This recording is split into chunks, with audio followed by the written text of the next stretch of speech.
आमदार संजय केळकर यांनी आज संविधान दिनानिमित्त कोटनाका येथील संविधानकार महामानव डॉक्टर बाबासाहेब आंबेडकर यांच्या पूर्णाकृती पुतळ्याला पुष्पहार अर्पण करून वंदन केलं। तसंच कोटनाका सर्कल येथील ज्ञानज्योती सावित्रीबाई फुले आणि महात्मा ज्योतिराव फुले यांच्या पुतळ्याला अभिवादन करून संविधान चौकात संविधान प्रास्ताविक वाचन केलं। विशाल वाघ यांनी संविधान वाचन कार्यक्रमाचं आयोजन केलं होतं। यावेळेला ज्येष्ठ माजी नगरसेवक संजय वाघुले, माजी नगरसेवक सुनील हंडोरे आणि मेघना हंडोरे, जयेंद्र कोळी, माजी नगरसेविका नम्रता कोळी, वीरसिंग पारछा, राजेश गाडे, विशाल वाघ, उषा वाघ, कृपाल कांबळे, निलेश कोळी उपस्थित होते आणि नागरिकही उपस्थित होते।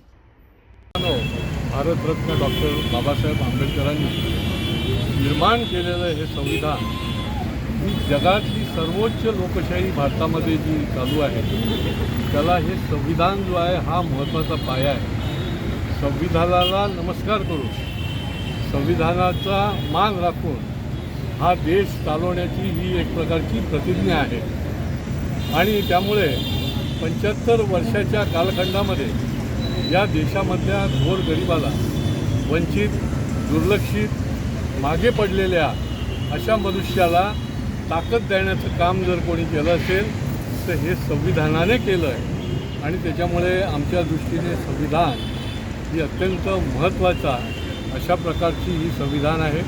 या संविधानाप्रमाणेच देश चालतो आहे आणि पुढच्या काळामध्ये याच्या माध्यमातूनच, संविधानाच्या माध्यमातूनच गोरगरिबाला न्याय मिळेल आणि विकास जो आहे तो या संविधानाचा आधार घेऊनच होत राहणार आहे।